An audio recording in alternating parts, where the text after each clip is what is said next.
Réaction de Jean-Marc Peyex, maire de Saint-Gervais-Mont-Blanc à l'UTMB 2022 et au classement à l'UNESCO du massif du Mont-Blanc. L'UTMB, c'est une très belle course, mais aujourd'hui, on assiste depuis plusieurs années, et je le répète chaque année, à une fuite en avant.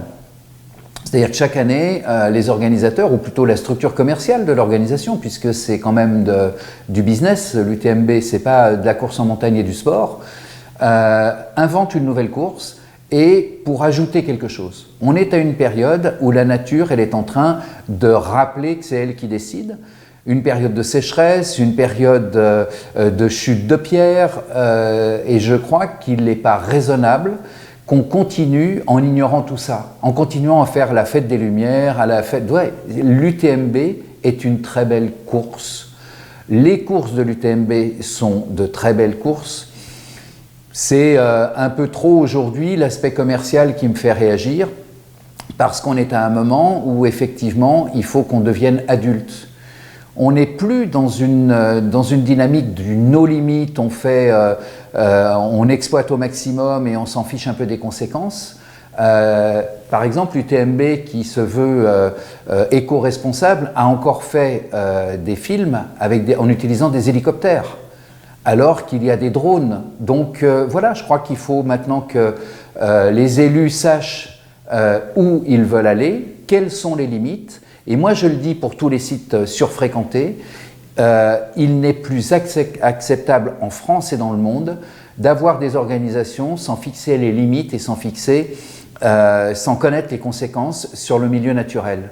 Alors, ce n'est pas une novation, c'est vrai qu'aujourd'hui, la nature, elle nous rappelle cette obligation-là, mais on ne peut pas taire les choses. On ne peut pas faire comme si demain, ce sera comme il y a 5 ans, il y a 10 ans. Donc oui, l'UTMB est une course, est une organisation et une course importante pour le pays du Mont-Blanc, mais non, pas dans n'importe quelle condition. Et donc vos préconisations alors pour les années à venir ? Je crois qu'il faut arrêter cette fuite en avant d'inventer une nouvelle course. On invente une course pour soi-disant une année faire plaisir aux organisateurs et leur permettre de courir. Oui, mais c'est quand même, on met dans la nature 10-12 000 coureurs dans une nature qui est sèche, où la faune est un peu en détresse avec un manque d'eau. Voilà, il faut arrêter de faire ça, il faut recadrer les choses. Et puis, il n'y a pas que l'argent dans la vie, quoi. Les intérêts économiques des organisateurs, c'est une chose, il faut effectivement qu'il y ait un équilibre économique, mais ça ne doit pas se faire sur le dos de la population locale, et ça ne doit pas se faire sur le dos de l'environnement magnifique dans lequel nous vivons. Alors par rapport à la réflexion sur l'UTMB, seules quelques communes sont concernées, donc je laisse à mes collègues le soin de se prononcer là-dessus. Par contre, je rappelle que je suis à l'initiative en tant que vice-président du département de la Haute-Savoie et président de la communauté de communes, d'une volonté marquée des maires de ma communauté de communes de diminuer l'impact des humains dans la nature. Donc on est en train de réfléchir à arrêter, par exemple, de se dire j'ai X kilomètres de chemin VTT, X kilomètres de chemin piéton. On va au contraire diminuer le balisage pour éviter que des gens qui viennent chez nous et qui ne connaissent pas le territoire, soient emmenés n'importe où dans le territoire et deviennent des éléments dérangeants. Donc de maîtriser les courses qu'on a dans la nature, comme on sait le faire par exemple à Saint-Gervais. À Saint-Gervais, on sait que la montée du Nidègle ou la Montagnarde, on limite le nombre. On limite le nombre. Mais effectivement, ce sont des courses qui sont organisées par des associations. On n'est pas tout à fait dans la même dynamique que l'UTMB, qui est une opération commerciale et qui répond à des règles économiques que je comprends.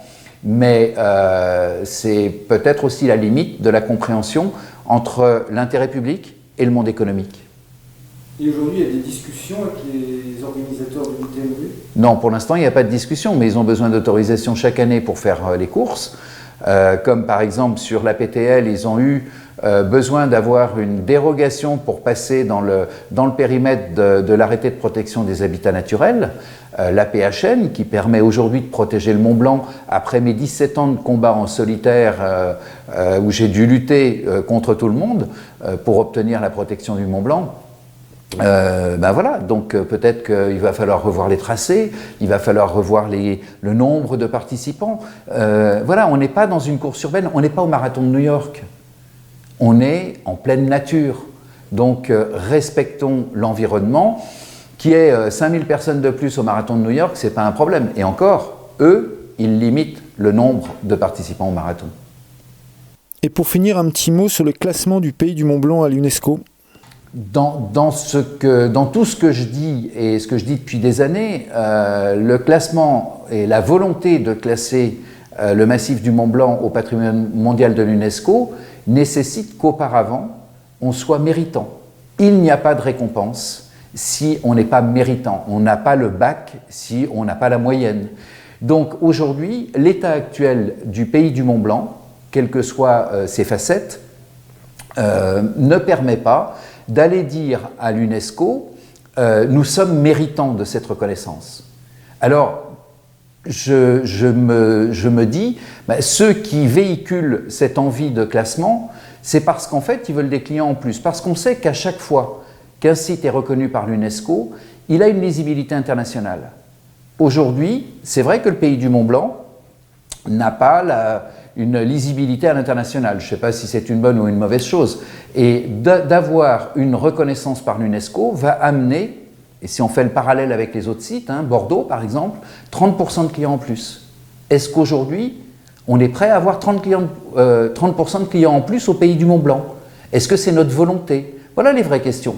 Alors quand on aura répondu aux questions, quand on aura traité les problèmes de pollution, de zones à faible émission mobilité, quand on aura réglé les problèmes de stationnement, de transport public, tous ces problèmes-là, on pourra effectivement dire on devient un peu plus exemplaire et à ce moment-là, on sollicite votre reconnaissance.